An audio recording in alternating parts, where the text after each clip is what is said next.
ini bertemu kembali bareng saya Anika Laksmi dan ini adalah video pertama saya di tahun 2025 tapi di akhir Februari.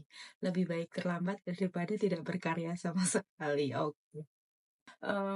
Gimana kabarnya teman-teman semua? Saya cuma pengen ingetin jangan lupa untuk banyakin minum air putih, jaga kesehatan.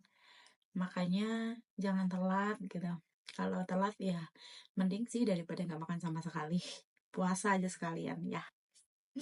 Oke. Kali ini aku tuh pengen ngebahas soal healing. Apa sih healing itu gitu. Karena yang kita pahami gitu, kalau healing itu artinya kita jalan-jalan, nongkrong-nongkrong, shopping-shopping bareng temen-temen gitu. Padahal sebenarnya healing tuh nggak sesimpel kalau kita healing harus jalan-jalan, kumpul bareng temen-temen, pergi ke mall atau segala macamnya gitu. Jadi healing tuh apa sih Kak? Nah, healing itu adalah menurutku proses bagaimana kita mulai mengenali diri, dari kita mengenali rasa-rasa kita, mengenali emosi kita, kemudian kita memanagenya. Semua perjalanan itu tuh yang disebut healing gitu. Jadi bukan kalau healing kita harus keluar nongkrong bareng temen atau ke tempat yang kita senangi atau kita belanja. Kalau itu bukan healing, tapi bikin pening gitu. Kok bisa? Ya iyalah, habis belanja, habis shopping, habis jalan-jalan, uangnya habis, pusing dong. Nah, gak apa-apa ya teman-teman, aku jadi sambil ini nih di tengah sela-sela kesibukanku dalam bekerja gitu, aku mencoba menyempatkan diri untuk bikin video kali ini. Nah, healing itu merupakan sebuah proses penyembuhan yang menyeluruh, nggak hanya raganya kita yang di healing gitu, tapi juga jiwanya kita perlu di healing, hatinya kita tuh juga perlu healing gitu, nggak melulu cuma tubuhnya kita yang di healing. Jadi lengkap gitu healingnya, secara pikirannya, jiwanya, tubuhnya juga di healing gitu ya teman-teman. Healing sendiri merupakan sebuah perjalanan yang sangat nggak enak bisa dibilang gitu. Itu tuh perjalanannya sangat unik, tapi dengan kita melakukan healing, kita bisa menemukan sebuah keseimbangan dan keharmonisan di dalam diri kita kembali, sehingga kita tuh bisa hidup dengan lebih tenang, lebih seimbang, lebih bahagia gitu. Jadi nggak yang uring-uringan lagi. Kalaupun misalnya kita kadang konslet gitu, misalnya aku lagi ini bete gitu misal, itu tuh hanya sebentar gitu, nggak berlanjut sampai yang berhari-hari marahnya, sampai kita nggak bisa ngeproses, sampai akhirnya kita jadi timbul masalah baru karena kemarahan yang masih kita simpan gitu. Enggak ya teman-teman. Healing tuh bukan hanya sekedar menghilangkan rasa sakit ataupun trauma di dalam diri kita gitu. Karena yang aku pahami, healing adalah ketika kita mulai berproses menyembuhkan setiap luka, kita menerima, kita mengakui perasaan kita yang kalau kita marah ya kita akui marah, segala macam kita terima, kemudian kita proses.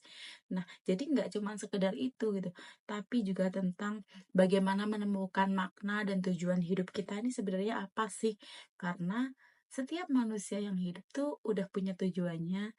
Kita hidup tuh terlahir mau ngapain, buat apa, kenapa kita ada tuh sudah ada gitu. Jadi tinggal kita mau nggak menemukan makna dan tujuan hidup kita tersebut gitu. Ini healing ini merupakan sebuah proses dalam memahami diri sendiri, melepaskan seluruh bentuk emosi, kemelekatan, menemukan kekuatan dan ketenangan di dalam diri kita. Jadi kita tuh nggak yang gimana ya, orang bayangin nggak sih kalau kita lagi sakit, nggak usah kita jalan terlalu jauh lah gitu. Misalnya tubuh kita sakit aja kita merasa nggak nyaman kan gitu. Misalnya kita sakit kepala dikit aja kita nggak tenang loh mau jalan kemana-mana gitu. Kita tuh pasti, kok kepalaku sakit ya, kenapa ya, pasti kita juga mencari tahu. Nah, jadi ketika kita mengalami, kenapa ya kok aku mengalami ini itu gitu. Ketika kita peka dan paham, kita tuh lebih enak, lebih gampang. Jadi tuh nggak yang intinya ketika kita mau memproses di bagian ini tuh akan bikin diri kita jauh lebih baik gitu. Nah, Dengan healing, kita bisa memulihkan keseimbangan di dalam tubuh, jiwa, dan pikiran. Selain itu, kita melepaskan seluruh beban, emosi, dan trauma yang masih terpendam gitu. Kita perlahan menyembuhkan itu. Kita melepaskannya satu persatu. Prosesnya nggak gampang, emang lama, tapi it's okay. Lama itu untuk nggak semua orang harus prosesnya lama, karena masing-masing pribadi itu punya takarannya masing-masing. Ada yang hanya sebulan sudah sembuh, ada yang butuh bertahun-tahun, ada yang cuma seminggu ibaratnya sembuh. Tapi balik lagi, semua nggak ada yang instan, semua butuh kekonsistenan diri kita, kayak gitu teman-teman. Dari ketika kita healing gitu, yang perlu teman-teman tahu, kita tuh akan jauh lebih percaya diri, karena dengan kita memproses diri kita akan ada sebuah kerasa percaya diri yang meningkat gitu teman-teman. Selain itu, kita juga mampu menemukan sebuah ketenangan dan juga kekuatan dalam diri. Misalnya kalau dulu aku malu untuk berkarya gitu, misalnya aku sendiri nih, aku dulu tuh orang yang malu, orang yang gak percaya diri untuk bisa berada di depan kamera seperti ini gitu. Tapi alhamdulillah, berkat proses saya dalam healing, proses saya dalam menyembuhkan diri, saya mulai mengenali satu persatu luka saya di bagian mana, apa yang bikin saya terluka, kenapa saya bisa terluka. Itu tuh sampai saya menemukan sebuah titik esensi bahwa ternyata yang bikin saya terluka itu bukan orang lain, diri saya sendiri. Karena saya mengizinkan mereka melakukan itu. Seharusnya kalau aku bisa naruh batasan, aku nggak bisa, dia bisa terluka gitu, nggak sampai harus seperti ini gitu. Itu tuh kita akan menemukan esensinya sendiri di saat di tengah perjalanan kita gitu. Mungkin ada juga yang di akhir perjalanannya, ada juga yang baru oh ternyata aku begini ya, aku ternyata seperti ini ya, gitu juga ada. Intinya semua orang punya fasenya masing-masing, dan untuk healing tuh satu yang dibutuhkan adalah sebuah keberanian dari dalam diri. Ketika kita nggak berani gitu, juga nggak akan muncul gitu. Intinya semua yang kita lakukan tuh butuh keberanian dari dalam diri kita.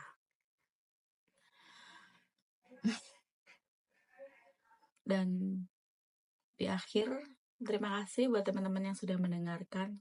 Ini mungkin singkat tapi semoga bermanfaat buat teman-teman semua. Kita di next akan bahas soal apa ya teman-teman, mungkin aku akan ngebahas soal jebakan hidup atau love trap gitu.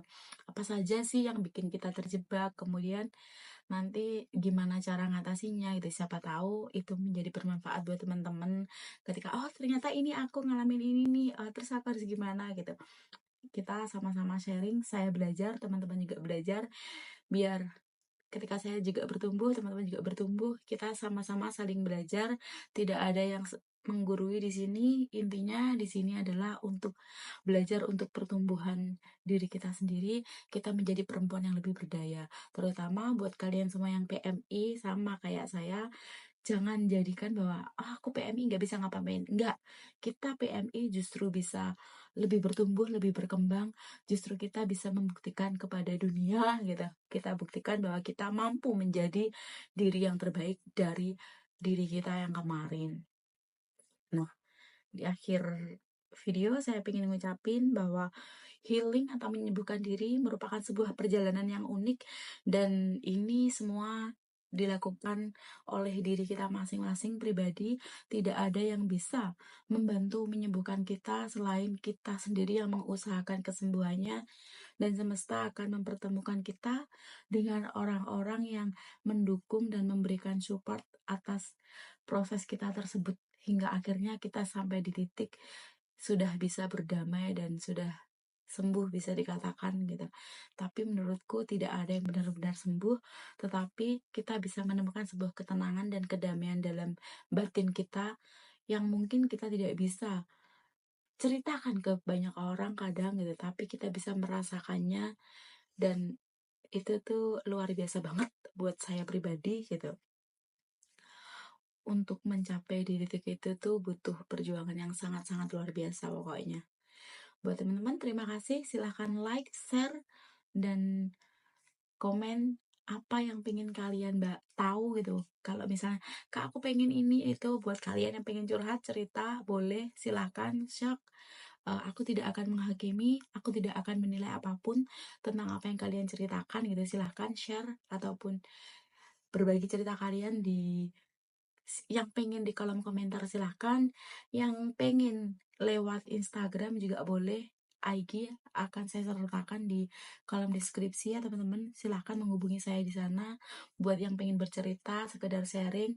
Saya tahu bahwa kalian juga ingin didengarkan. Saya pun juga dulu seperti itu. Saya butuh tempat yang benar-benar bisa mendengarkan. Jadi ketika teman bercerita, insya Allah saya jamin cerita kalian akan saya keep aman, tidak akan saya ceritakan kemana-mana. Tetapi ketika saya membagikan cerita itu, saya hanya menggunakan bukan nama kalian gitu. Tetap aku menceritakannya adalah bedah kasusnya, istilahnya teman-teman ini nih yang dialamin, apa yang harus dilakukan, kita kemana nih baiknya gitu, kayak gitu-gitu, buat sharing pengalaman ke teman-teman yang lain. Aku tidak akan membuka identitas kalian, dipastikan identitas kalian buat yang pengen bercerita dengan saya di dialog hati barengan saya, monggo silahkan, saya sangat terbuka menerima apapun yang pengen kalian sampaikan, yang pengen kalian sharingkan.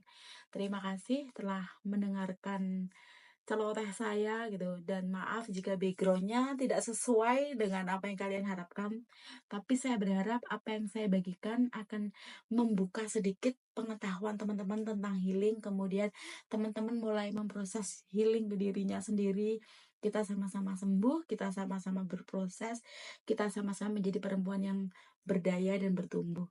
Oke, I love you teman-teman semuanya. Oke, selamat beraktivitas, apapun aktivitas kalian.